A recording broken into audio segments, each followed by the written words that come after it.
Então, nós estamos vendo aí a seção 2.3, a educação no período contemporâneo e sua influência sobre a educação brasileira.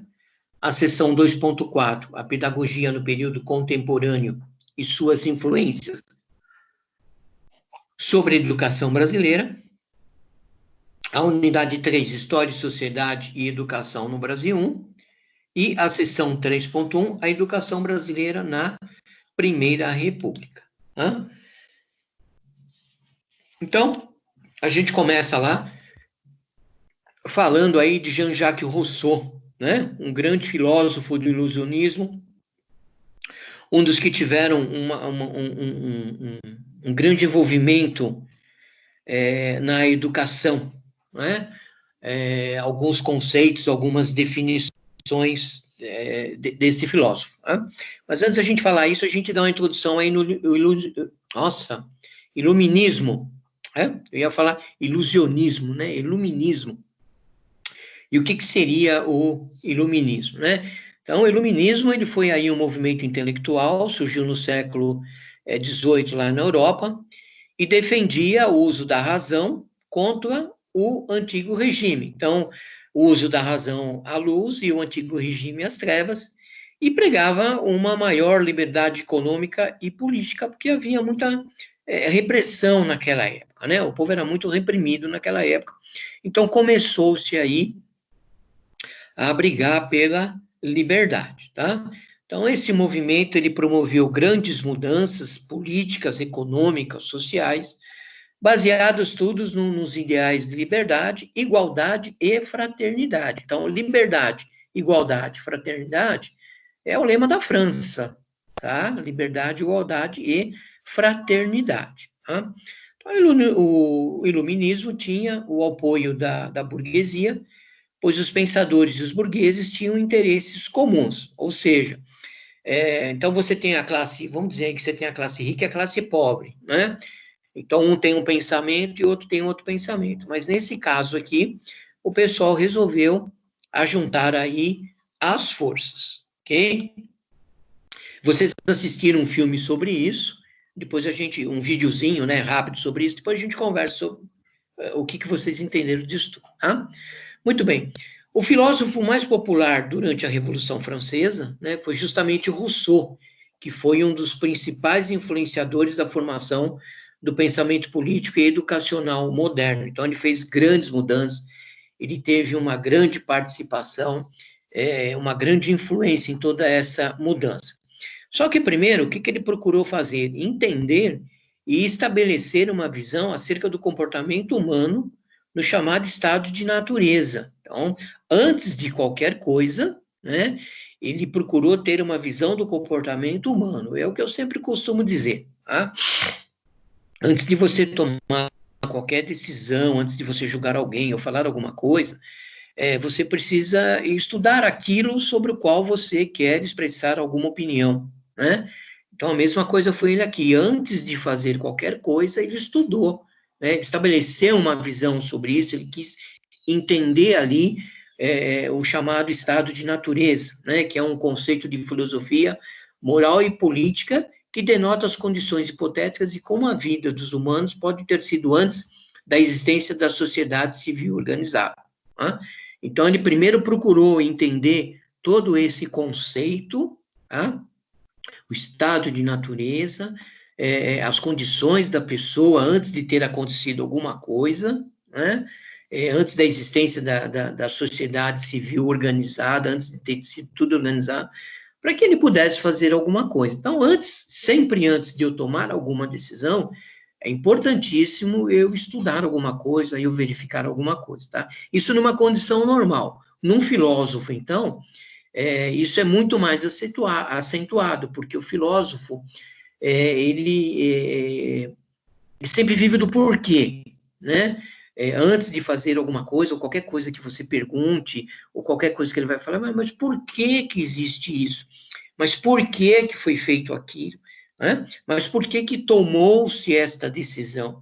O que levou essa pessoa a tomar essa decisão? Vamos entender o porquê que aconteceu tudo isso. Tá? Então, isso já é uma grande característica de um filósofo. Por isso que na educação existe muito da filosofia, ok? Ela faz parte, ela é uma coisa intrínseca, né? Na educação se tem muito da filosofia justamente por causa disso. Quando você está educando uma criança, né? Ou quando você está educando alguém, sempre existe o porquê, o entender, né? Vamos pegar assim, por que a pessoa não acorda cedo para entrar na aula, né? Porque ela sente muito sono. Mas por que ela sente muito sono? Porque ela vai dormir tarde. Mas por que ela vai dormir tarde? Porque ela teve que ficar trabalhando até tarde. Mas por que teve que ficar trabalhando até tarde? Então, tem muito disso, de ficar perguntando o porquê, para se depois se traçar ali o que vai ser feito, né? Chegar ali realmente no seu finalmente, tá? Então, esse tipo de investigação levou um estudo no sentido de questões, olha lá, como o governo emergiu de tal condição, né? Como as pessoas viviam antes da experiência numa sociedade civil, quais são as razões hipotéticas para se estabelecer um Estado-nação. Então, tudo isso ele foi estudando, ele foi verificando, ele foi tendo uma visão para poder depois formar aí um conceito, né? Do que realmente onde ele queria chegar, tá? Depois nós temos aí um discurso de Rousseau, né, sobre a origem e os fundamentos da desigualdade entre os homens, onde Rousseau pensa como seria o hipotético estado na natureza, né? Então ele tem aí uma visão de como tudo isso seria, ok? Então a natureza humana, ela pode ser definida como os traços fundamentais que todo homem é portador, independente do tipo de cultura ou de sociedade em que esteja inserido. Tá? Na natureza, o homem seria livre, virtuoso, piedoso, amoral, sem sociedade, sem Estado, sem tecnologia, sem dinheiro, sem propriedade. Então, o que ele está querendo dizer com tudo isso, com o discurso que ele fez? Tá? Ele imagina que foi o que ele fez aqui, né? Ele pensa como estado hipotético, quer dizer, ele imaginou como tudo isso seria, né? Você veja que ele cria aí alguma coisa meio que utópica, né? O homem ser livre, o homem ser virtuoso, piedoso, sem sociedade, sem Estado, sem tecnologia, sem dinheiro, sem propriedade. Ou seja, eu vivo, mas eu não tenho nada, nada é meu, né? Tudo é de todo mundo, ok? Eu não me importo com isso. Se você fizer alguma coisa errada, eu nem sei o que é essa coisa errada, eu nem entendo o que é essa coisa errada. Eu não sei diferenciar o certo e diferenciar o errado, né? Eu não tenho dinheiro, eu não preciso de nada disso para que eu possa ter uma vida, tá? Então, a liberdade também é uma capacidade de dispor de sua vida de conformidade com os seus instintos, sem nenhuma limitação além daquela imposta pela própria natureza, né? Então, eu tenho uma liberdade, ninguém me impõe absolutamente nada nessa liberdade. Eu sou uma pessoa livre, eu não tenho nenhuma limitação e eu posso fazer tudo, né? Menos aquela que a própria natureza me impõe. Tá? Então, o que seria a imposição da natureza? Então, por exemplo, eu pular num rio fundo sem saber nadar, né? Não tem sentido, eu não tenho essa liberdade, porque eu vou morrer afogado. Eu enfrentar, por exemplo, um animal. Não, porque o animal é mais forte que eu, então ele vai acabar com a minha vida. Tá? Então, é mais ou menos entendendo por esse lado aqui. Tá? Aqui nós temos um monumento, mudando um pouco de assunto agora, um monumento de Kant, né, ao qual vocês procuraram fazer daí uma reflexão, um pequeno trabalhinho sobre o discurso de Kant, que Kant também foi uma pessoa muito importante dentro de toda essa mudança. Né? Aí tem uma pequena biografia de Kant, que não cabe a gente ficar lendo, depois vocês leem sobre isso, né? Mas, olha lá, em 1770, ele se tornou professor de lógica da Universidade de Königsberg e enfrentou dificuldades para expor as suas ideias em razão da oposição do literanismo ortodoxo. Tá? Então, aí o luteranismo, né, tem envolvimento da igreja aí nesse meio todo, porque há um embate muito grande entre a filosofia e entre a igreja, né? Vocês vão ver aí que você tem o senso crítico, ele fala sobre senso crítico, e até hoje a gente conhece essa palavra de crítica como se nós estivéssemos criticando alguém, falando mal de alguém, pré-julgando alguém, né? E quando a gente fala aqui de senso crítico, não significa que eu esteja criticando a pessoa, mas eu esteja discutindo alguma coisa, né? Então, eu preciso mudar, entender quando eu falo em senso crítico, tá? Quando eu digo senso crítico, eu estou expressando a minha opinião sobre um determinado assunto. Então, eu estou fazendo uma crítica, eu estou, como crítico de cinema, por exemplo, ele não está criticando aquele filme, ou um crítico de economia, de falar alguma coisa, ele não está criticando aquilo que está acontecendo, mas ele está comentando, ele está dando ali a sua opinião, ele está opinando, né? Ele está mostrando como a visão dele, como ele está vendo aquilo que ele está comentando, tá? Isso é importantíssimo nós sabermos, porque na educação nós temos muito isso do senso crítico, né? Então, é por esse lado que a gente vê. Eu estou analisando o aluno por uma ótica, eu estou vendo o aluno por uma determinada... Estou tendo uma visão deste aluno, de que jeito que eu estou vendo tudo isso, tá?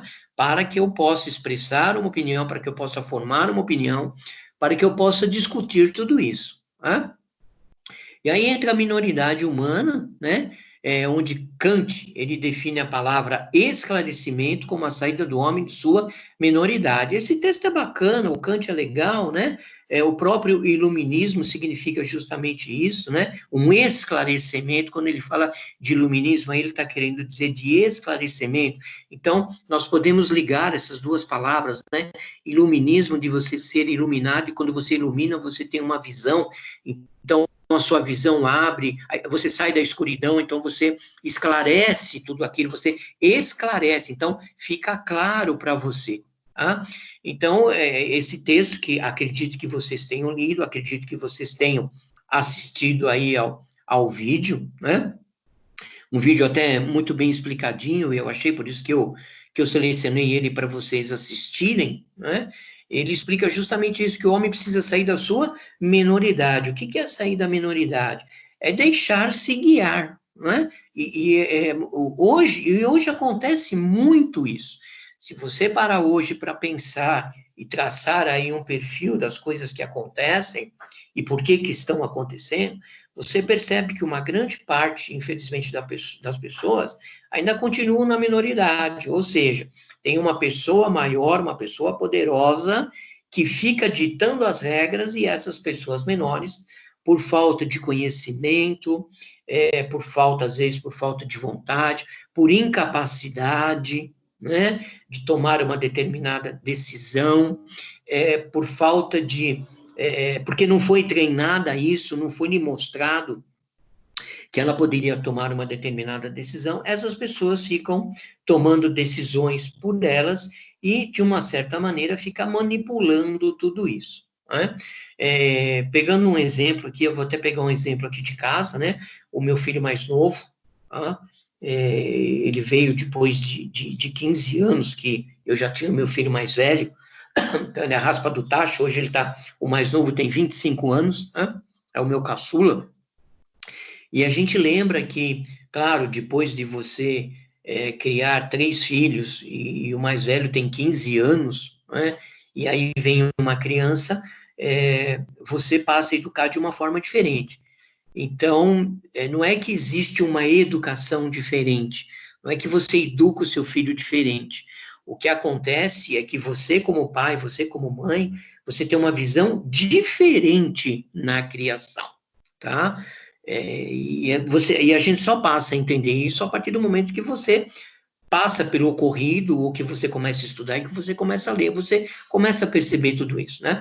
Então, por exemplo, no primeiro filho, você tem um cuidado extremo, qualquer ventinho você enfia touca, enfia meia, enfia blusa, luva, cachecol, né, gorro, uma série de coisas.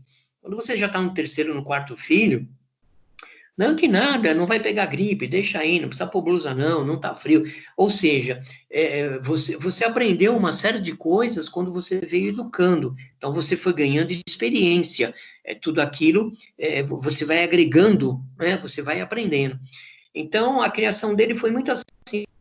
Ele chegava e falava, mãe, que roupa eu coloco? E a mãe olhava para ele e dizia assim, ó, abre o armário, vê o que você quer, o que você gosta, e você coloca, né? Então, ele ia, ele abria, escolhia lá, às vezes a camisa era, só para ter uma ideia, né? A camisa era preta, o shorts era vermelho, a camisa era verde, o shorts era azul, quer dizer, muitas vezes não tinha combinação de cores, né? Mas nós deixávamos ele se vestir daquele jeito, porque era o jeito que ele se sentia bem, tá? Então, sair da minoridade é justamente isso, é você fazer as coisas se sentindo bem, é você tomar a decisão, né? É você se seguir pela sua própria razão. Claro, você não vai fazer coisa errada, você não vai meter o pé pelas mãos, isso é óbvio, haverá aí uma correção, né? Mas você, por exemplo, quando ele colocava cores destonadas, né? Você chegar e dizer, não, essa cor está errada, porque não combina, porque isso, porque aquilo. Ele dizia assim, não, mas é assim que eu quero estar, né? Então, justamente é você não se deixar enganar aí por crenças, tradições, pela opinião alheia, né? Alguém chega para você e fala, nossa, como você está feia. Mas e daí, eu estou feio? Eu não quero saber a sua opinião, o que importa é a minha opinião. O jeito que eu penso, é como eu me vejo, tá? Então, a educação tem muito disso, do iluminismo, de você sair da minoridade, dele bater em cima de se sair da minoridade, para que a partir daí você passe a tomar todas essas decisões, né? Hoje, ele já é um adulto muito independente, tá?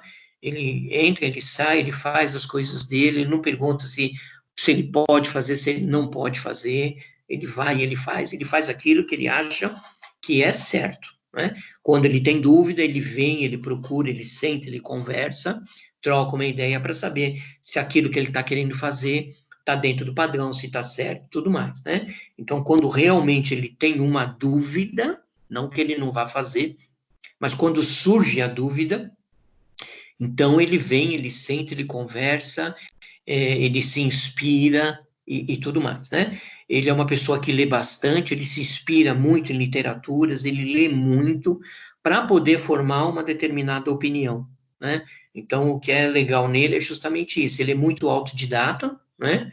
Eu agradeço a uma escola em que ele estudou, que forçava muito a leitura, e realmente a leitura te abre horizontes, te abre portas, né? Quanto mais você lê, mais você vai agregando conhecimento e mais fome de leitura você vai tendo, porque você começa a descobrir as coisas e descobrindo, você percebe que você olhava tudo aquilo de uma forma diferente. Não que você olhava errado, ninguém olha as coisas errado. O que nós fazemos é que nós olhamos porque não temos e não detemos o conhecimento de alguma coisa, tá?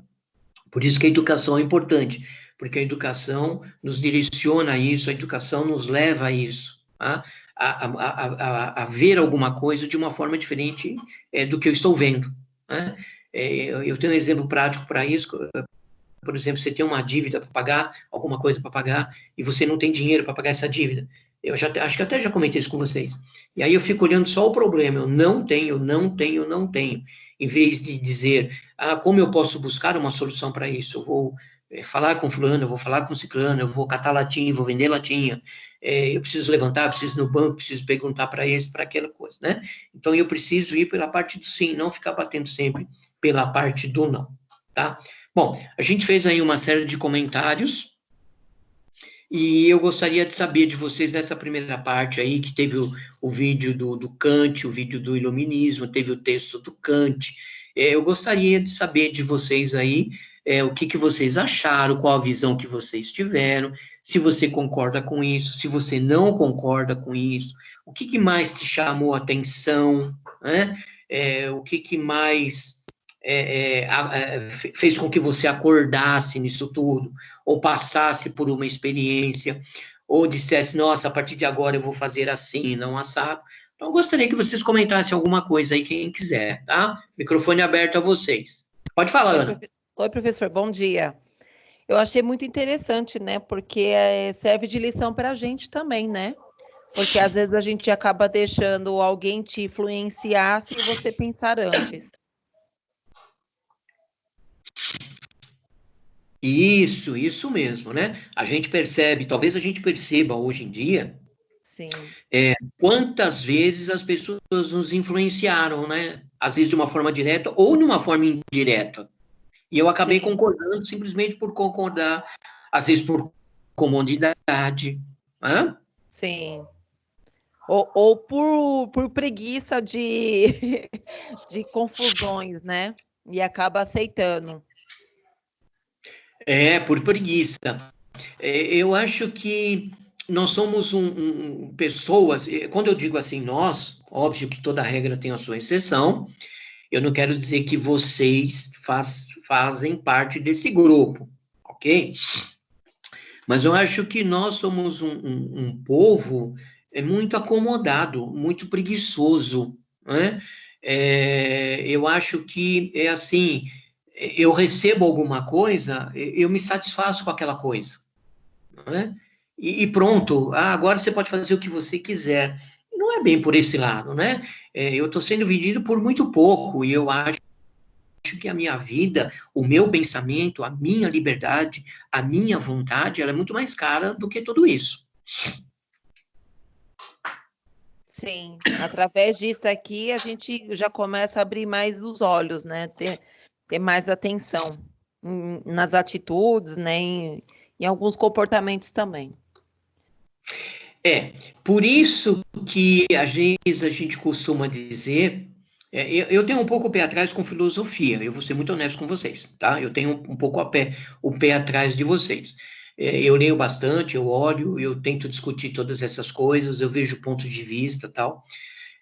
Mas algumas coisas, digamos assim, eu não concordo. Então, veja, eu não me deixo me guiar, eu tenho também a minha formação, a minha concepção, mas isso não significa que eu não possa discutir, né, que eu não possa ter o senso crítico, que eu não possa explicar o que é e deixar de ser, porque é minha opinião pessoal, não tem nada a ver uma coisa com outra, né?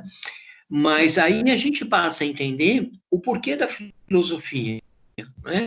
E muitas vezes a gente diz assim, filósofo é revoltado, filósofo é baderneiro, filósofo só quer bagunça, só quer isso, só quer aquilo.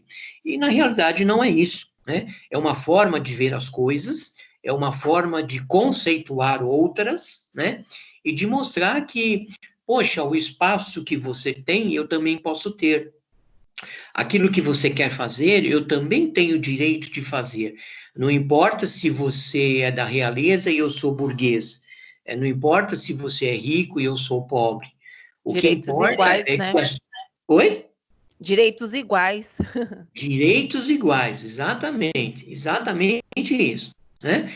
Eu acho que tudo está aí para todo mundo usufruir, independente da minha cor, da minha religião, do meu partido político, do meu sexo, sabe? Eu acho que todo mundo tem direito a fazer as coisas, claro, guardando aí a liberdade de cada um, né? A minha liberdade termina onde começa a do meu colega, onde começa o próximo, e eu preciso aprender a respeitar isso, tá? Também entra nesse lado. E hoje a coisa ela tá meio bagunçada, porque todo mundo acha que tem direito a tudo e não tem obrigação de nada. E não é por esse lado, nós precisamos respeitar as pessoas, nós temos regras para serem respeitadas, eu preciso aprender a respeitar essa regra.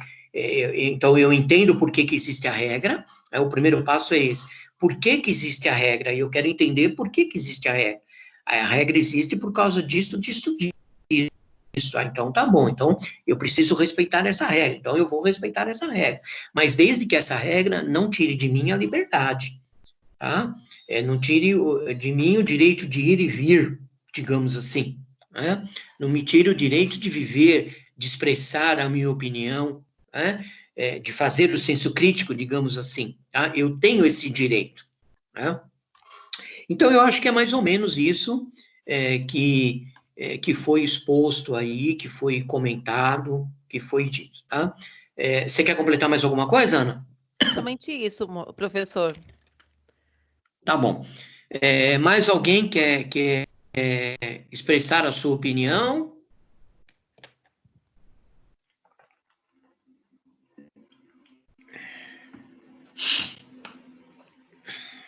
Ok.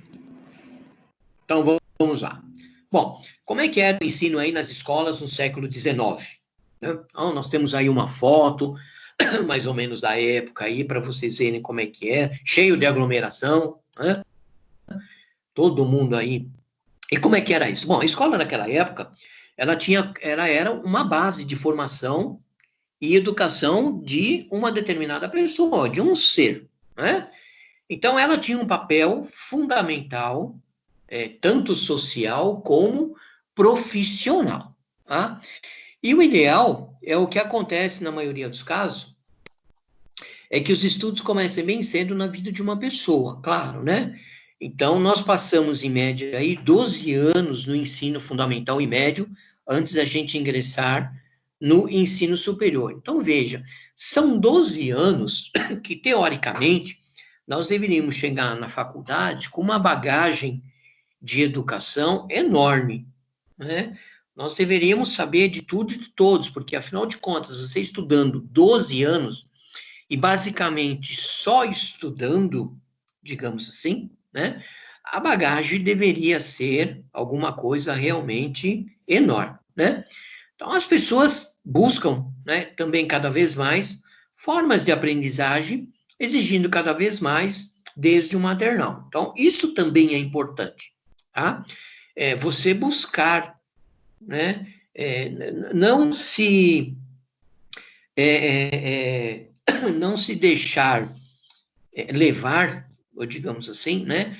Só com o trivial, só com aquilo com que você está vendo, com que você está estudando, né? É interessante que você busque, que você leia. Poxa, foi dita uma determinada palavra, né? O que significa essa palavra? Deixa eu ir atrás para ver o que significa essa palavra. É desse jeito que a gente aprende, tá? O aprender, ele está na sua força de vontade de você correr atrás das coisas. E não de sempre as coisas serem oferecidas a você. Tá? Claro, você precisa ter aí um facilitador, uma pessoa que te leve as coisas, mas é primordial que você também busque cada vez mais uma forma de aprendizagem, né?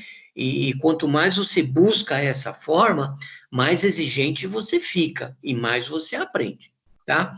Muito bem. Cada ano que passa, o ensino das crianças e jovens muda. E isso realmente é uma realidade. A gente tem muita mudança aí na área da educação, né? E é claro que nessas mudanças nós temos novas técnicas, nós temos novos métodos que vão surgindo ao passar dos anos, porque, afinal de contas, vai vindo a modernidade, vão entrando outras tecnologias, as coisas vão mudando, os métodos e o jeito de se fazer as coisas vai se mudando, né?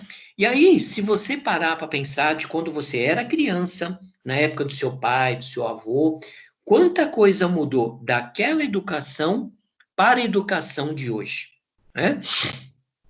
Outro dia eu assisti uma entrevista, se não me falha a memória, de que tinha alguém falando mal da cartilha Caminho Suave. Não sei se todos vocês conhecem essa cartilha Caminho Suave, né? Se já ouviram falar dessa Sim, cartilha. eu aprendi dela. Já?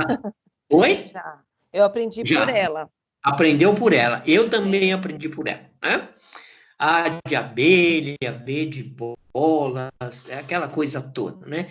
E eu achava maravilhosa a cartilha porque eu tinha uma familiaridade muito grande e aprendi a ler por ali, né? E foi uma coisa maravilhosa. Eu lembro sempre, eu nunca esqueço da imagem quando eu peguei o primeiro livro para ler, né? E o engraçado é que eu só consegui ler a primeira folha do livro, a partir da segunda eu não li mais.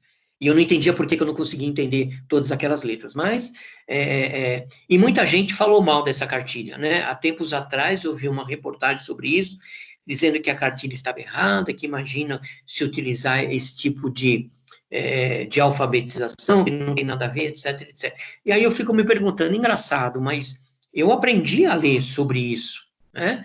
Eu leio, o que foi que eu aprendi de errado? O que está de errado nessa cartilha para hoje? Né? Por que está errado tudo isso? Qual é a visão? Né? Se demora mais, se demora menos? O que as pessoas alegam por tudo isso? Né? Então, a gente para pensar e a gente relembra tudo isso e é gostoso, né?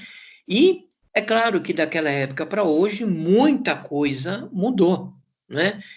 O tipo de ensino que tivemos, ele será totalmente diferente do que as gerações futuras terão. Por exemplo, hoje, tudo que nós estamos passando, e gravem bem isso, né? Relembrem bem isso, todo esse momento que nós estamos passando, ele está sendo um marco na nossa história, né?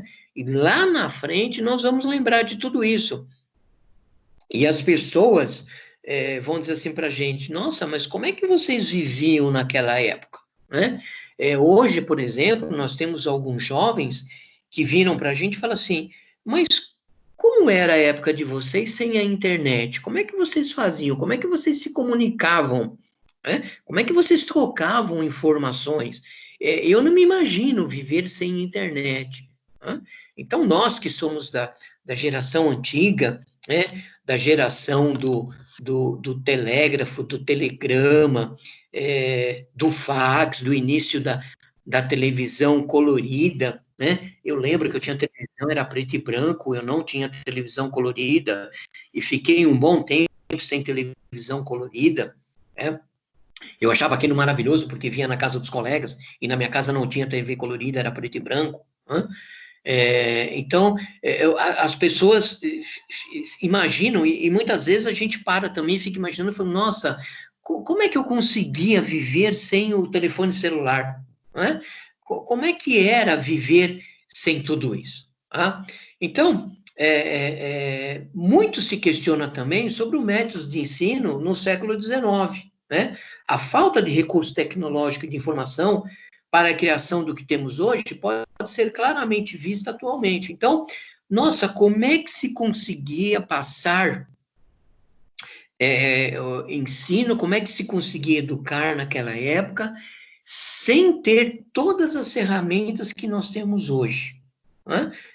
Se você pensar assim, bem profundo, você vai dizer assim, ninguém aprendia nada, eu não tinha condição de passar uma educação naquela época. Né? Era impossível você aprender, era impossível você educar, porque não tem como, falta tecnologia. Né? Imagine na gripe espanhola, por exemplo. Hoje nós estamos vivendo uma pandemia, vamos pegar a pandemia aí da gripe espanhola, que não tem 100 anos de gripe espanhola, né? Nossa, como é que foi ensinar aquelas crianças naquela época? Veja, hoje, basicamente, né, se você pensar bem a fundo, não se parou muita coisa, né? Se você parar, sentar, raciocinar, você vai perceber que muita coisa não parou. Né? Se você pegar, por exemplo, cabeleireiro, cabeleireiro tem que estar fechado, não sei o que, lá, eles não pararam. Se você pegar um escritório de advocacia, um escritório de contabilidade, eles não pararam.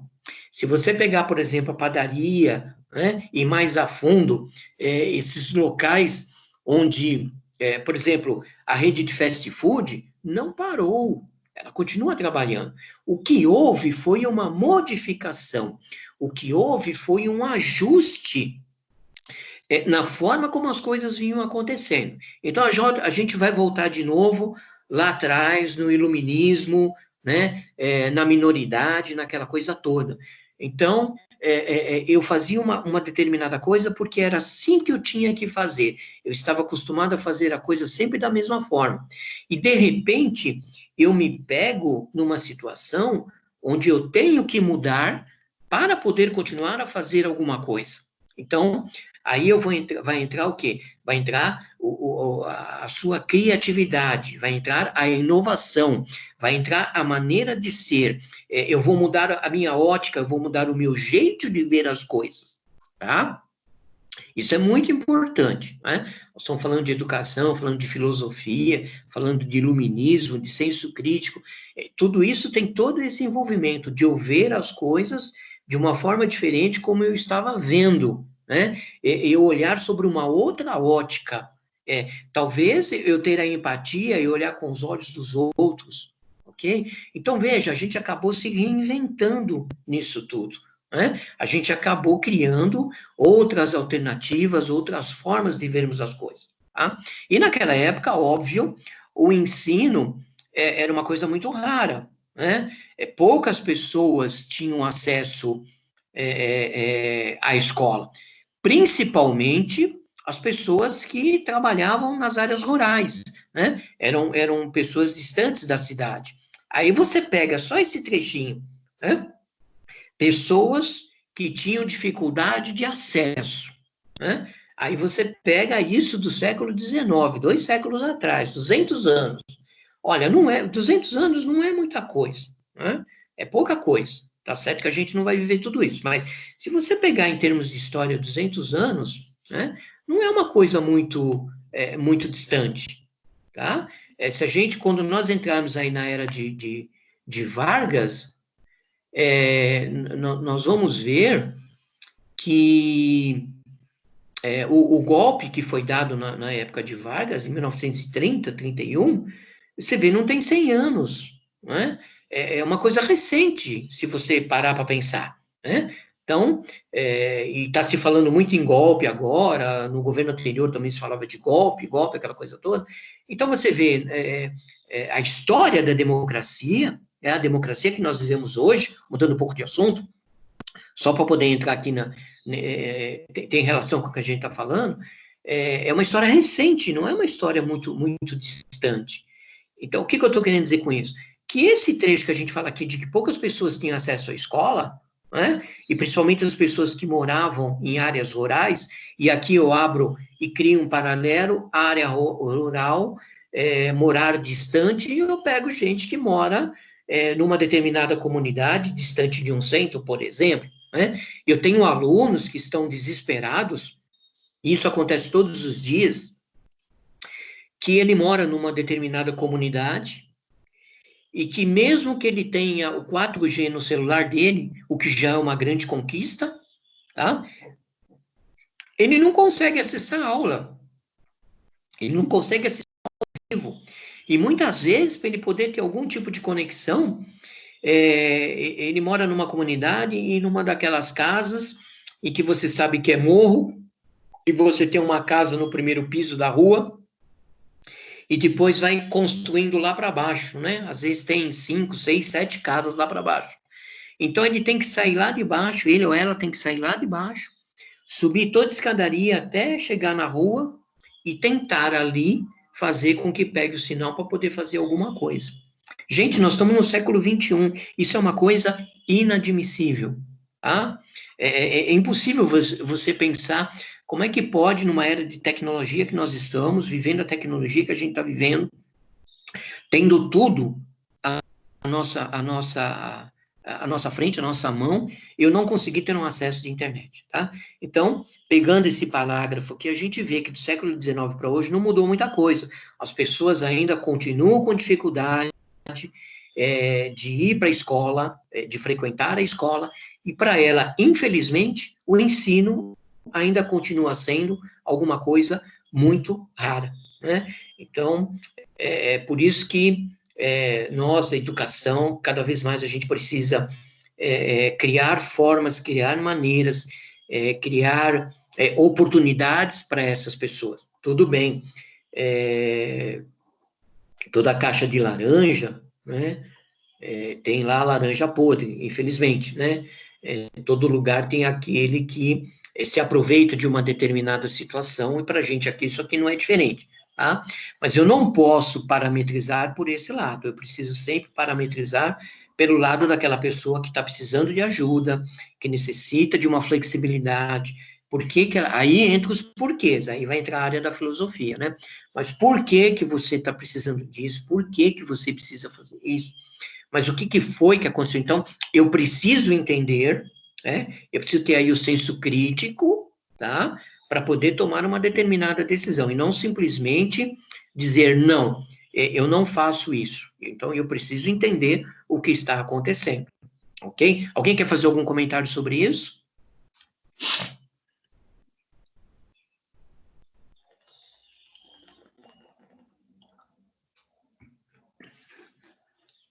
Vamos acordar, hein, gente? Vamos sair da coberta, vamos conversar, tá? Só tô Pode falar, observando. Ana. Não, só tô aqui escutando, professor. Ah, então tá bom, então tá bom. Mas se alguém não concordar ou discordar, por favor, tá? Nós estamos conversando aqui, trocando ideia, tá? É importante vocês expressarem a opinião de vocês, tá? Bom, nós temos aí um pouco a dificuldade do ensino, e essa foto que nós temos aqui, primeira de cima, lembra muito a minha escola, né? Às vezes eu olho para essa foto e quase me imagino no meio delas, porque eu tinha uma foto parecida com essa, né? Até mesmo a cor, e é gostoso porque você volta lá no seu passado, relembra o seu passado, e isso é muito legal. E aí você começa a imaginar, nossa, quanta coisa eu fiz lá atrás e estou colhendo os frutos hoje, né? Isso está me trazendo dessa forma. Então você começa a lembrar de tudo isso, e isso é muito legal, né? E claro que naquela época a gente tinha muita dificuldade de ensino, dificuldade no ensino, né? Principalmente para as mulheres, né? Então aí já a gente, ou então nós, né? Vendo tudo isso, entendendo tudo isso, estudando tudo isso, hoje talvez você consiga entender. Eu não quero dizer que com isso você precise aceitar, né? Entender e aceitar são duas coisas totalmente diferentes, tá? Mas talvez hoje você consiga entender uma série de coisas que acontecem no mundo e a gente precisa trabalhar para resolver todos esses problemas. Mas resolver de que forma? Resolver conversando, sentando, mostrando como seria bom fazer de uma forma diferente, não continuar do jeito que está, né? Eu acho que muitas das coisas que são reivindicadas, ela não precisa ser no grito, ninguém é surdo, né? Eu costumo dizer assim, rezar, você não precisa sair gritando e rezando, Deus não é surdo. Eu acho que se você se recolhe, você simplesmente no seu pensamento, você faz uma oração, você ora, você invoca Deus, eu acho que Deus está te escutando também. A mesma coisa são as coisas que nós passamos, né? Os problemas, as discriminações, as diferenças. Eu acho que isso precisa, sim, ser discutido, conversado, mostrado. As pessoas precisam realmente ver o valor, mas não precisa ser feito isso de uma forma atrapalhada, digamos assim, né? Então, aqui a gente fala da dificuldade de ensino e a gente vê aí que as meninas daquela época quase nunca eram autorizadas a estudar, né? As meninas eram criadas para casar e ficar em casa, né? Às vezes não passavam do ensino primário, veja, só ia até o primário, não conseguia seguir adiante. Mas qual era a causa disso, né? E tudo isso era causado por causa do trabalho infantil, que era comum naquela época, né? Como trabalhos domésticos, trabalho nas fábricas e também trabalhos nas minas. E isso exigia, claro, muito delas. Então, fazia com que eu não posso estudar porque necessito trabalhar, né? Então, veja, isso lá no século XIX, e novamente a gente volta para hoje, e o que que acontece? As pessoas trabalhando porque precisam ajudar as suas famílias. Então, eu deixo de estudar, eu deixo de ir à escola, porque a minha família necessita que eu saia para trabalhar, para poder contribuir em casa, para poder pôr alimento em casa, para poder pagar conta e tudo mais. Então, se hoje você, por exemplo, se questiona, né? Ah, mas por que que existe uma evasão escolar? Por que que as pessoas não estudam? Então, você percebe que tudo isso existe uma história, por isso que é legal a gente estudar, né? Eu saber a história. Porque hoje, simplesmente, se eu chegar e falar assim, não tem um monte de gente na escola, porque o governo é isso, o governo é aquilo, o governo é não sei o que, o governo é não sei o que lá, tá? Muito bem. Claro, o governo tem a sua participação. Quer falar alguma coisa, Elaine? Oi, professor, bom dia. Bom dia. Então, professor, da época das escolas, que nem sempre teve dificuldade de estudar. Eu também tive dificuldade, professor. Minha família era muito simples.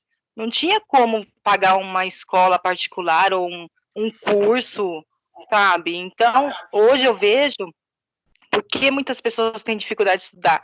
Porque as condições financeiras mesmo. É muita desigualdade no Brasil, né? É muita, assim, como que fala, professor? As pessoas não têm financeiro bem no Brasil. Eu vejo hoje, professor, muitas pessoas necessitadas, porque está sem trabalhar, às vezes não tem o que comer dentro de casa. Como que vai estudar? Como que vai pagar um curso? Então, eu vejo assim que não mudou muita coisa, não. É verdade, né? Não mudou muita coisa. E é por isso que eu estava dizendo que é bom nós estudarmos e sabermos, porque muitas coisas que acontecem hoje, às vezes a gente joga culpa ou reclama de alguém, ou talvez busque a solução de uma forma errada, né? Eu fiz um comentário outro dia, acho que até comentei com vocês, e se vocês estão acompanhando tudo que está acontecendo, eu vi uma reportagem dizendo que alguns pais, né, junto com professores da rede estadual, estavam entrando com uma ação contra o governo para proibir o ensino em EAD para a escola do Estado, né? Eles não querem que as crianças tenham EAD, porque eles acham que isso vai prejudicar as pessoas que não têm acesso à internet, pessoas que moram em comunidade, que não têm computador, que não tem isso, não tem aquilo, etc, etc, etc. Tá? Então, vamos analisar, vamos pegar esse ponto, né? Abrindo um parênteses aqui, mudando um pouco de assunto, tá? Para a gente fazer até um pequeno debate aqui, se for o caso. Eu até concordo com o questionamento, né? Que vai haver aí uma diferença, porque a gente sabe que muitas pessoas não têm acesso à internet, né? Do jeito que deveriam ter para poder estudar. Até concordo com isso. Agora, parametrizar desse jeito e entrar com uma ação dizendo que não quer essas aulas, eu acho que é forçar um pouco a barra, né? Veja, tudo que você puder fazer para que o ensino não tenha uma parada brusca, ele é válido, né? Porque eu continuo aprendendo, eu continuo naquela balada. O que esses pais, esses professores deveriam fazer não é dizer, olha, eu não aceito esse tipo de ensino, mas eles deveriam entrar com uma ação no governo, dizendo assim, olha, tudo bem, você quer fazer isso em EAD? Beleza, mas ó, eu preciso de internet, eu preciso de um equipamento, eu preciso de uma linha telefônica, eu preciso ter acesso à internet, a uma internet boa. Então, eles deveriam, aquilo que eu digo, de você ter um problema, de você sempre bater no problema e não buscar a solução. Tá? Então, eu deveria me prevalecer deste momento e colocar o governo contra a parede. Dizer, olha, eu quero um tablet. O tablet não é uma coisa muito cara. Né? Se você pegar um tablet único e exclusivamente para fazer esse tipo de coisa, você não precisa comprar um tablet de 3, 4, 5 mil reais. Né? Até porque a quantidade de equipamentos que o governo iria adquirir para distribuir para esses alunos seria o valor disso para o governo seria ínfimo. Até porque o dinheiro que ele gasta com outras coisas que não deveria estar gastando poderia ser destinado a tudo isso. Então, você daria com uma internet limitada, digamos assim, ou liberada para que ele assistisse às aulas. Existe uma maneira de você, por exemplo, linkar tudo isso e aquele tablet só usar para ele acessar determinados links, determinadas aulas? Claro que existe. A tecnologia te permite isso, a gente sabe disso, né? Então, veja, por que eles estão forçando isso? Queira ou não queira, nós também sabemos que que todas essas crianças dentro de casa, e quem tem filho sabe disso, quem tem filho pequeno está passando por isso, e está sabendo que manter essa criança dentro de casa quieta está sendo desesperador, né? Então, é muito melhor você ocupar essa criança, tirar ela, por exemplo, da televisão, de coisa que não está agregando valor, e dar ela o ensino, tudo mais, do que simplesmente dizer, não, eu não quero fazer dessa forma. Tá? Então, é uma forma de ver as coisas, é uma forma de eu começar a tentar resolver o problema de uma maneira diferente, de eu buscar uma solução, né? De eu dar oportunidade para quem não tem. Então, peraí, eu vou buscar oportunidade para quem não tem, né? Então, por que o governo não distribui nós vamos distribuir um tablet, olha que bacana, e depois fazer com que isso lá na frente se torne parte da rotina da escola, comece a agregar, né? Comece a fazer com que ele aprenda através da tecnologia, que ele utilize a tecnologia para que ele possa aprender. Tudo isso é importante, né? É a mesma coisa aí eu tirar a criança da escola para que ele possa trabalhar. Está errado? Está errado. Foi o que a nossa colega disse aqui, né? Tem muita gente, principalmente na situação que a gente está vivendo agora, infelizmente tem muita gente que não consegue estudar porque precisa ajudar em casa, né? Ou eu coloco comida dentro de casa, ou eu pago água, ou eu pago luz, ou eu estudo. Né? Então, nós temos um problema na educação que precisa ser resolvido, claro que precisa ser resolvido. Né? Precisamos buscar soluções para isso, precisamos mudar a concepção de ver tudo isso. Então, seguindo aí, né? Os livros também naquela época eram coisas muito raras, tinham um alto valor, era difícil se adquirir tudo isso, e que, claro, quanto mais caro as coisas são, fica mais difícil você adquirir por causa do seu poder aquisitivo. Tá? Então, as crianças, vejam, as crianças daquela época escreviam em lousas para poupar cadernos que também eram caros. Olha só essa frase. As crianças utilizavam lousas para poupar cadernos que também eram caros. Quem já assistiu, viu uma reportagem de alguns lugares, principalmente lá na África, na Índia, né, de crianças ao relento, debaixo de uma árvore com uma professora, e com uma tábua na mão, escrevendo ali, apagando e escrevendo novamente. Né? Essa cena não é uma cena antiga, é uma cena nova. Né? Isso que aconteceu lá atrás ainda acontece em muitos lugares do mundo, tá? Porque as pessoas, infelizmente, não têm acesso a tudo isso. Tudo isso é muito caro, né? Vou pegar uma coisa besta aqui, né? Se você for comprar um pacote de papel sulfite, por exemplo, para colocar na impressora, se você comprar um papel normal, você vai pagar muito mais barato do que um papel reciclado. E deveria ser o inverso, o papel reciclado deveria ser mais barato. Mas por quê? Porque a tecnologia para se fazer um papel reciclado, ela é muito mais cara. Ou seja, eu não tenho interesse em investir nisso, eu tenho interesse em investir naquele, porque aquele me dá mais lucro. Tá? Então, os castigos naquela época, e quem não se lembra disso, né? Muitas vezes eu fiquei ajoelhado no milho, de costa para o povo e de frente para uma parede, né? E que eram castigos severos e também incluíam humilhação psicológica. E era uma humilhação psicológica mesmo, né? Pois as turmas eram muito lotadas e misturavam alunos de diversas idades e escolaridade. Então, infelizmente, esse tipo de punição era necessário. Então, a educação naquela época também era uma educação muito severa, né? O professor, ele era o detentor do poder, ele é que sabia tudo, ele que conhecia tudo, né? Ele que detinha todo o poder, e não era questionado. Graças a Deus isso foi mudado, e mudado bem, a gente está tentando cada vez mudar mais, né? O professor, óbvio, é uma pessoa normal, ele não detém o poder, ele é simplesmente um facilitador, ele detém de algumas... não vou dizer, eu vou falar artimanha, mas não é artimanha que eu quero dizer, é uma outra palavra que está me fugindo aqui, tá? Mas a gente detém de algumas artimanhas, de alguns métodos, né, de algumas maneiras onde você desperta a educação, né? Onde você desperta o conhecimento na pessoa.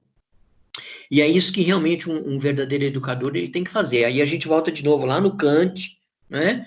A gente volta no que ele diz ali da liberdade, na expressão ali da liberdade de você fazer aquilo que você gosta de fazer.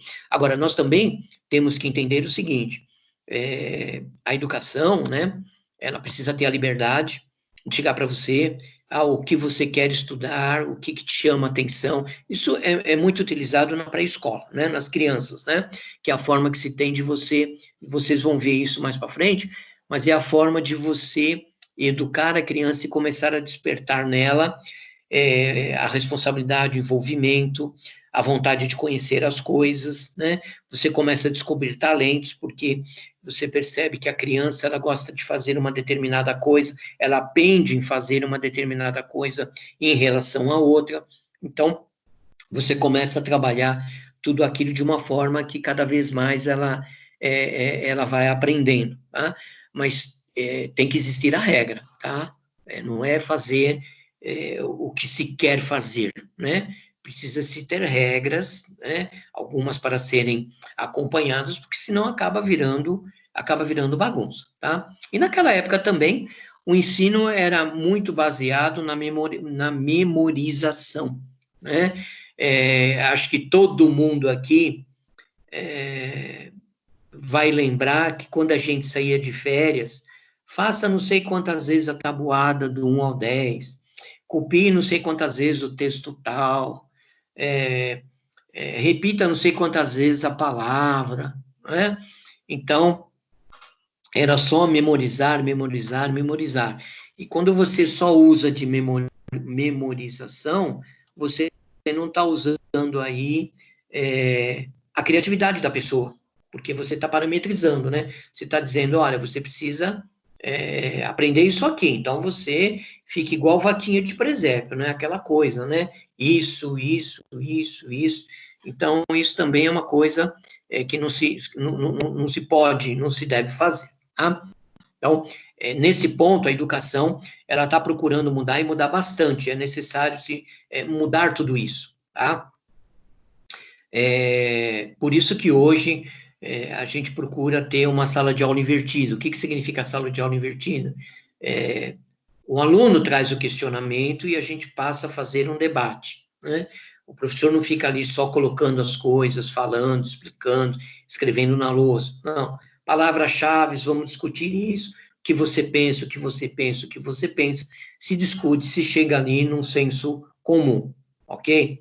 Bom, depois nós temos aí a parte da educação, da escola e do positivismo, ok?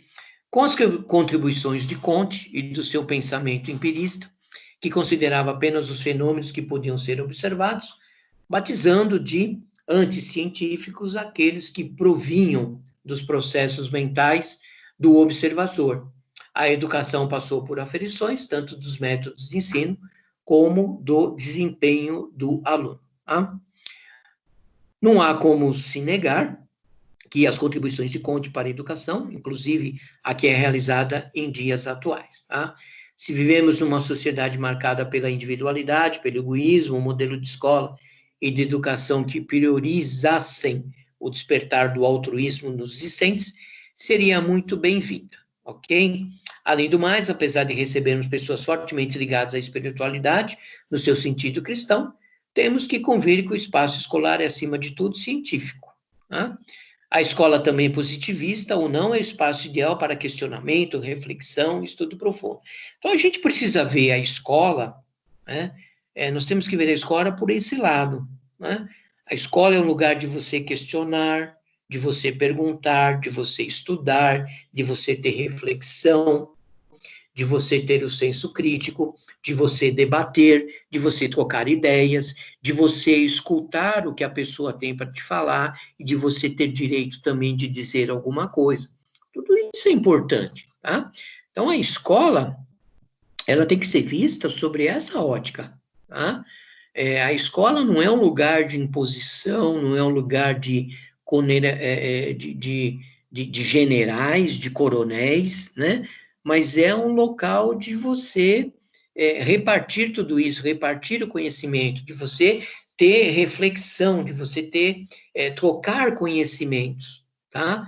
É dessa forma que a gente precisa ver aí a escola, né? Não sei se vocês assistiram aquele filme, A Sociedade dos Poetas Mortos, né? É um filme interessante para se assistir, que ele mostra ali uma forma diferente de se educar, né? Ele mostra ali de que forma você pode entender as coisas, de que forma você pode aprender, tá?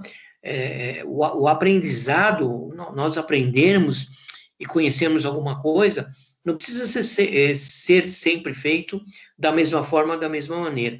Você tem várias formas de passar o conhecimento, né? Basta que você aplique tudo isso, tá? Só um minutinho que acho que travou o slide aqui. Deixa eu ver Professor, se eu consigo. Oi. só repete o nome do filme, por favor. A Sociedade dos Poetas Mortos.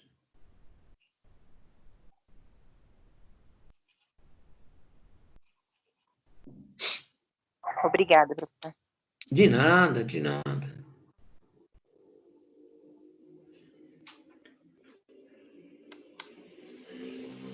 Pronto. Bom, aí nós temos agora uma comparação falando sobre idealismo e sobre pedagogia, tá? Na filosofia, o idealismo é o grupo de filosofias metafísicas que afirmam que a realidade, ou a realidade como os humanos podem conhecê-la, é fundamentalmente mental, mentalmente construída ou imaterial. Epistemologicamente, o idealismo se manifesta como um ceticismo quanto à possibilidade de conhecer qualquer coisa independente da mente. Em contraste com o materialismo, o idealismo afirma a primazia da consciência como a origem e o pré-requisito dos fenômenos materiais. De acordo com esta visão, a consciência existe antes e é a pré-condição da existência material. A consciência cria e determina o material e não vice-versa. O idealismo acredita que a consciência e a mente são a origem do mundo material e tem como objetivo explicar o mundo existente de acordo com esses princípios, tá? Eu enviei alguns vídeos para vocês, inclusive sobre idealismo. Alguém assistiu? Alguém quer comentar alguma coisa sobre isso? O que foi que vocês entenderam sobre isso?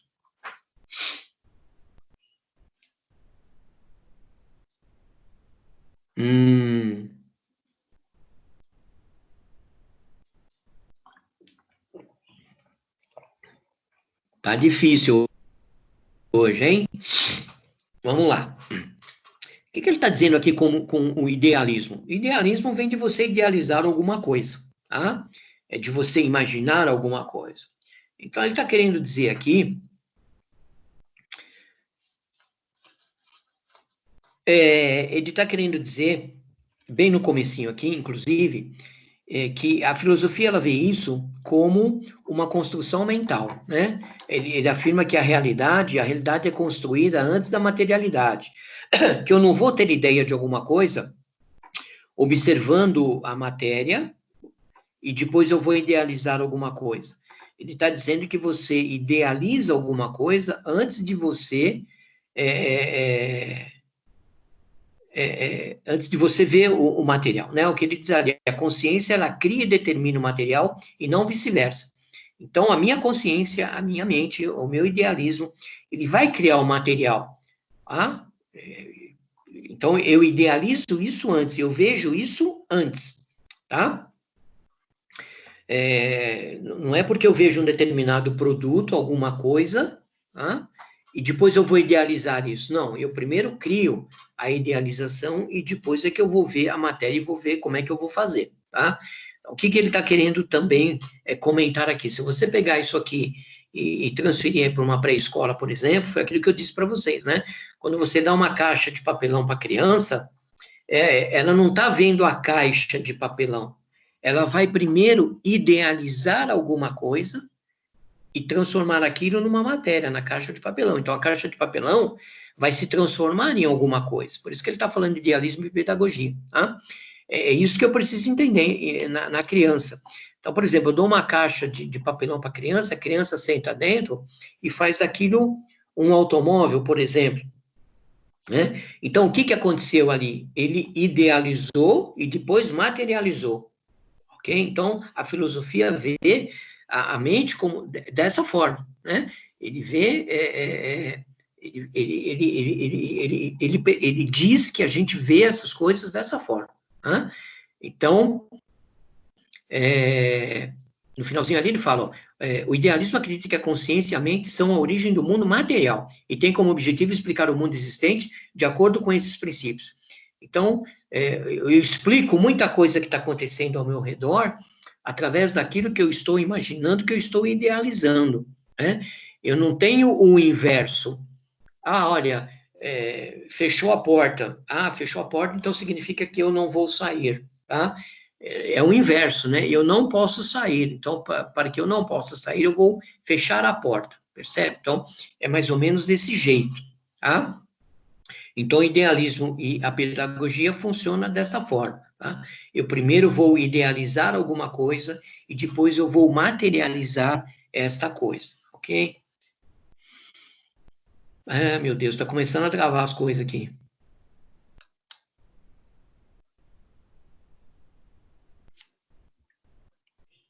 Só um minutinho, gente.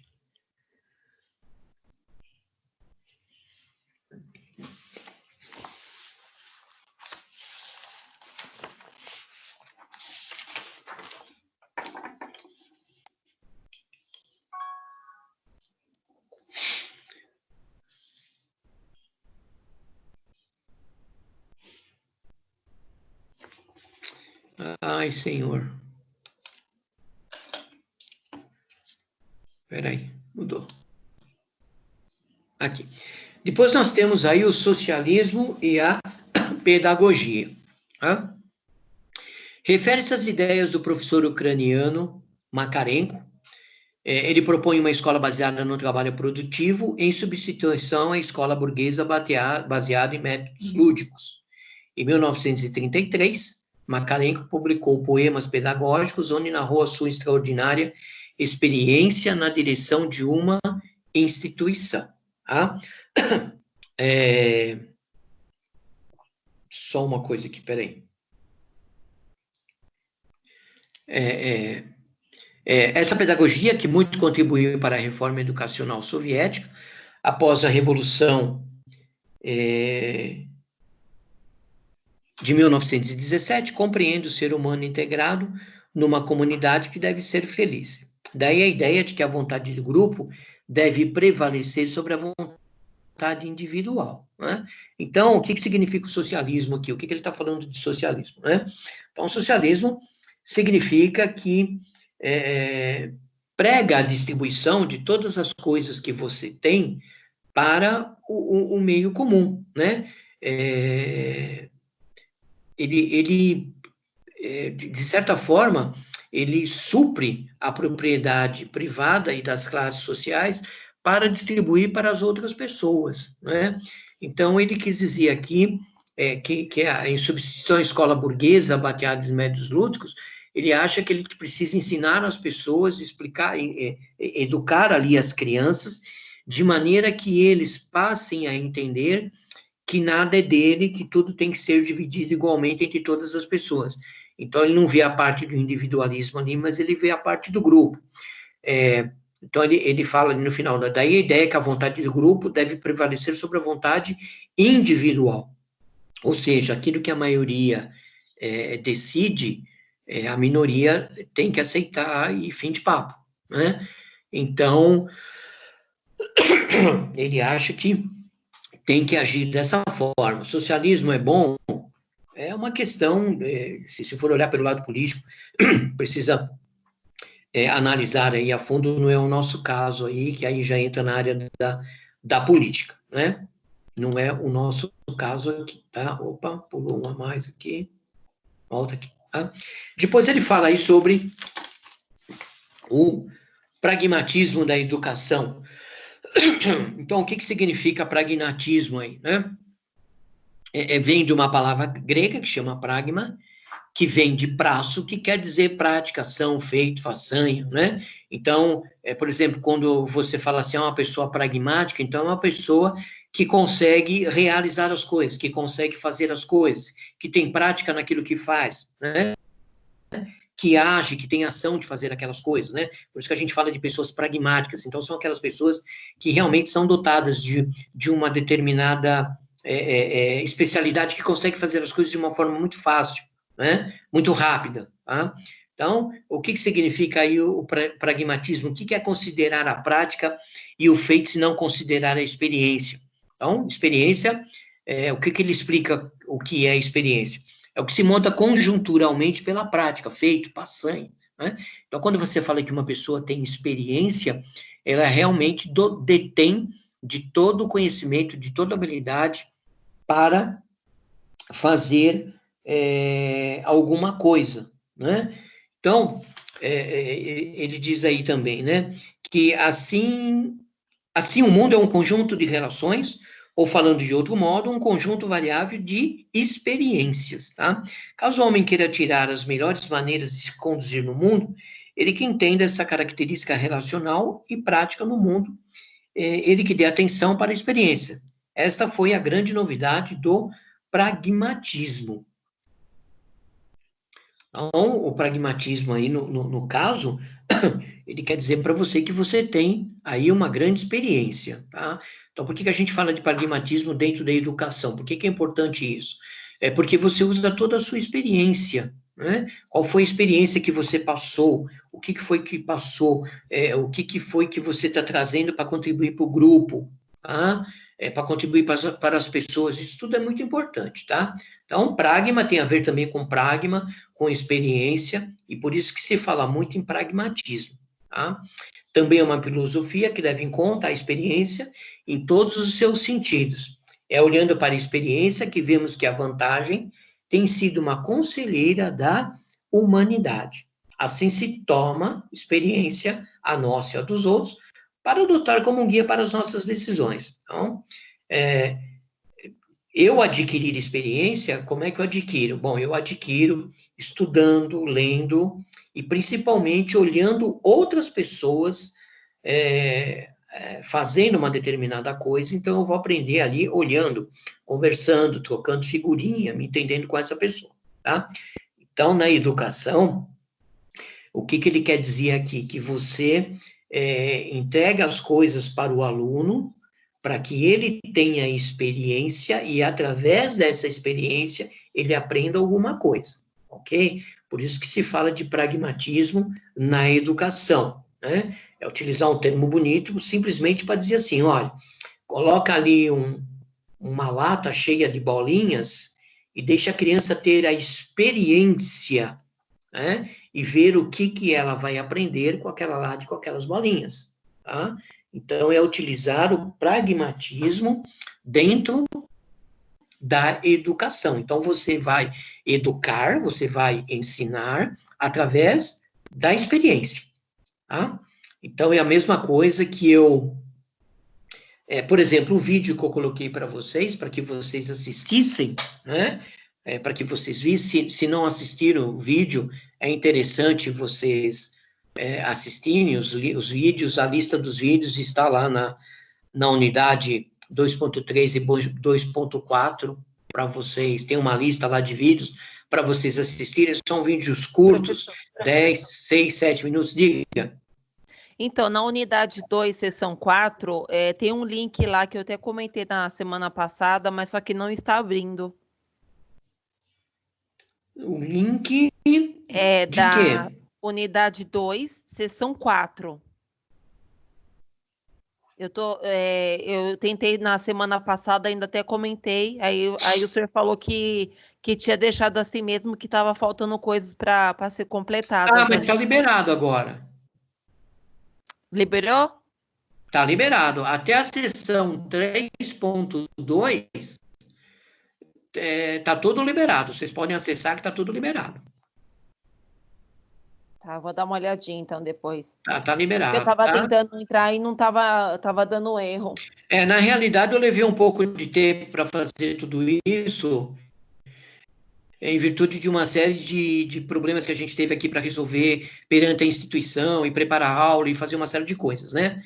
Sim, sim. E como eu tinha passado a lista de vídeos para vocês, eu não me preocupei muito no material, porque basicamente os vídeos resumiam tudo isso que eu estou falando aqui. Quem assistiu os vídeos está vendo que basicamente é um repeteco do que eu estou falando, não Tá é? certo. Isso. Oi? Não, é isso. É que eu fiquei preocupada porque eu não consegui entrar. Eu falei, eu vou perguntar de novo pro professor, né? Tá, não, tudo bem. Mas quando for assim, Ana, não precisa esperar a próxima aula, não, tá? Tá. Entre em contato. Ó, não estou conseguindo, aconteceu alguma coisa, é assim mesmo, não é? Porque, como todo humano, né, eu também, às vezes, posso esquecer de alguma coisa, passar em branco alguma coisa, tá? E alguma coisa que eu deveria ter feito, acabei passando em branco, então dá um toque, tá? Tudo bem, professor. Então tá bom. Bom, então aí o pragmatismo é justamente isso, né? Você fazer alguma coisa, né, através da experiência, ok? Vou passar isso aqui, tá? Então, peraí, vamos voltar aqui, tá? O pragmatismo, a educação, ela teve aqui no Peirce e no James, que são os seus fundadores, né? Mas foi em Davey, que é o seu principal representante, na primeira metade do século XX, aí não tem muito tempo, né? Que teve um destaque maior. E que destaque foi esse aqui? Vamos dar uma olhadinha rapidinho aqui, ó. Dewey chegou a uma noção mais ampla, tomando a noção da experiência como experimental e vivencial, além de dimensioná-la historicamente. Tá? Deixa eu pegar aqui, que eu acho que eu não estou...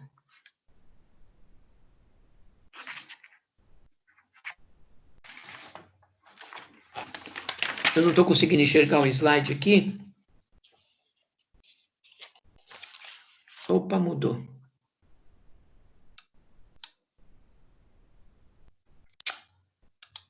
Aqui. Bom.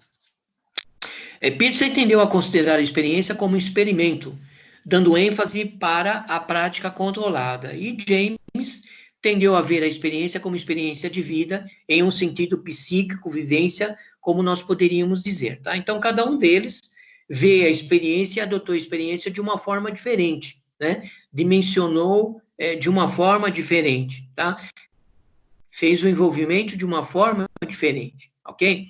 Então, um dimensionou como história, o outro dimensionou ali como uma prática controlada, e o outro dimensionou ali como uma vivência, tá? Então, você utiliza a experiência de várias formas, né? Você utiliza o seu aprendizado através da experiência de várias formas, tá? Você pode ter aí uma experiência de uma história vivida, ou ela teve a experiência que você teve de uma forma emocional, aquele que te marcou emocionalmente, tá? Então, é assim que ele via a experiência dentro da educação, tá? O pragmatismo também influenciou vários educadores em várias partes do mundo, né? No Brasil, a inspiração veio através do movimento da Escola Nova, que a gente vai ver um pouco mais para frente, quando nós entrarmos no Estado Novo, né? O que importa nisso tudo é o crescimento físico, emocional e intelectual, tá? E um outro educador que foi muito influenciado através do pragmatismo, através da experiência, foi Paulo Freire, né? Que, segundo ele, a aprendizagem deve estar vinculada, que, segundo ele, a influência deve estar aí vinculada aos problemas práticos, né? Aproximando o cotidiano dos alunos. Então, cabe à escola preparar os alunos aí para uma vida democrática, né? Para o dia a dia, ok? Então, o que ele quer dizer aí que o Freire vinculou isso aos problemas práticos? Eu já comentei com vocês lá no comecinho, eu me recordo muito bem disso, né? Que o Paulo Freire conseguiu, num curto espaço de tempo, educar alguns pedreiros através de utilizar o seu próprio cotidiano. Então, ele pegava lá a areia, ele pegava a pedra, ele pegava lá o tijolo, né? E ele explicava que aquela peça que ele estava pegando todo dia, ele ensinou e ele alfabetizou as pessoas utilizando ali o seu cotidiano. Então, ele usou aí o pragmatismo, que é a experiência, né? Ele usou ali o ilusionismo, né? Para a pessoa... ilusionismo, não, desculpa. Nossa, me falhou a memória aqui. Deixa eu voltar aqui para mim relembrar. Para mim não falar besteira. Deixa eu voltar aqui.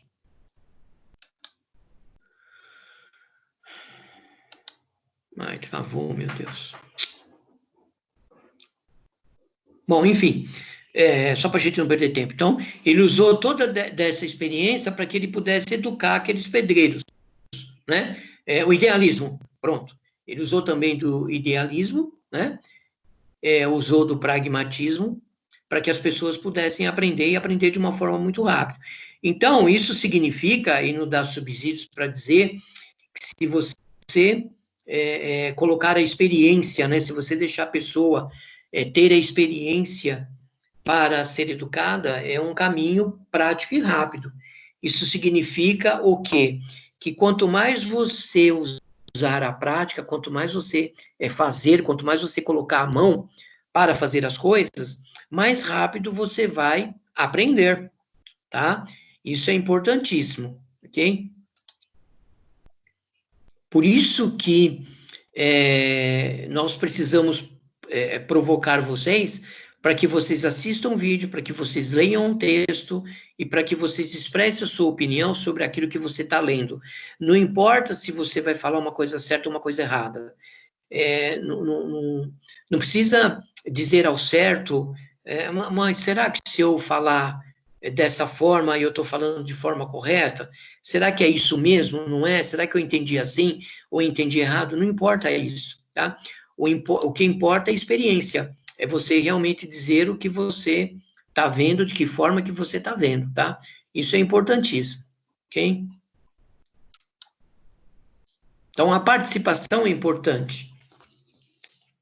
E é assim que a gente educa as crianças, né? Você tem lá um grupo de crianças, você coloca lá uma série de brinquedos, e aí eles pegam os brinquedos para aprender, e todo mundo pega o brinquedo, ali então existe um pouco do socialismo, né? Tudo é de todo mundo, ok? Prevalece a vontade do grupo, ali vamos ver o que todo mundo quer fazer, de que forma quer fazer. Então vamos aprender a repartir, nada disso é só meu, eu tenho que repartir com o meu colega, percebe? Existe ali um pouco do socialismo dentro da educação, tá? Então você tem filosofia, você tem o socialismo, você tem uma série de coisas para poder educar as pessoas, tá? Então, valores da sociedade, o que se entende por valor da sociedade? Bom é aquilo que funciona, não do ponto de vista individual, mas do ponto de vista social, né? Então, vamos supor aí que tudo aquilo que a sociedade faz, ele tem que ser bom, não para o lado individual, não para um grupo de pessoas pequeno, mas ele precisa atingir um grupo de pessoas, um grupo grande de pessoas, né?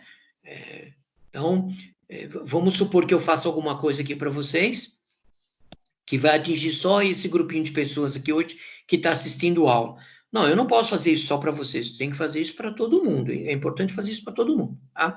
Pragmatismo e educação, os alunos devem ter experiências, olha lá, pragmatismo igual experiência, tá? E eles vão aprender com a ação, ok?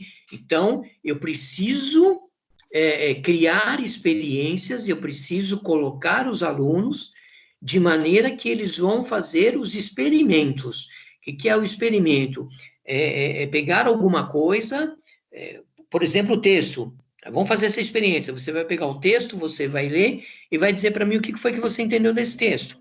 Não importa a forma que você vai escrever, o que você vai escrever. O que importa é a experiência que você teve com aquilo. Qual foi a experiência que você teve?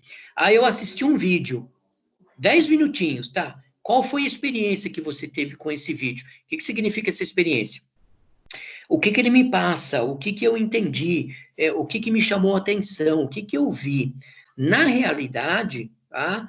Você não precisa dizer para mim, olha, este vídeo, com palavras bonitas, eu entendi que este vídeo quis dizer isso, isso, isso. Não. Às vezes você vai dizer assim para mim, olha, o que me chamou a atenção foi isto. Uma frase, por exemplo, alguma coisa que a pessoa diz.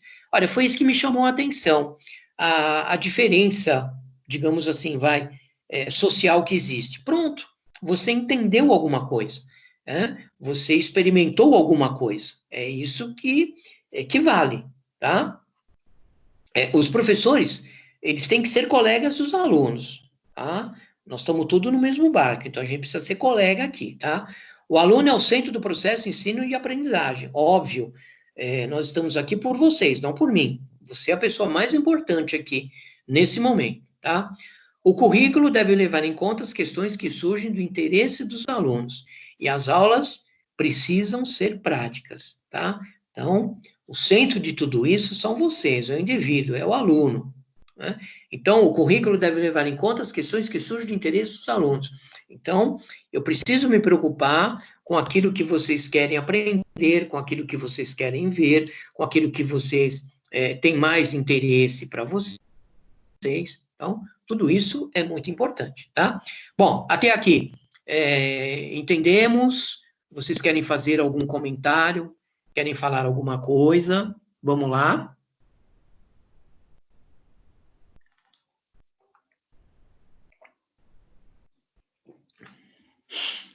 Muita gente falando ao mesmo tempo, um de cada vez.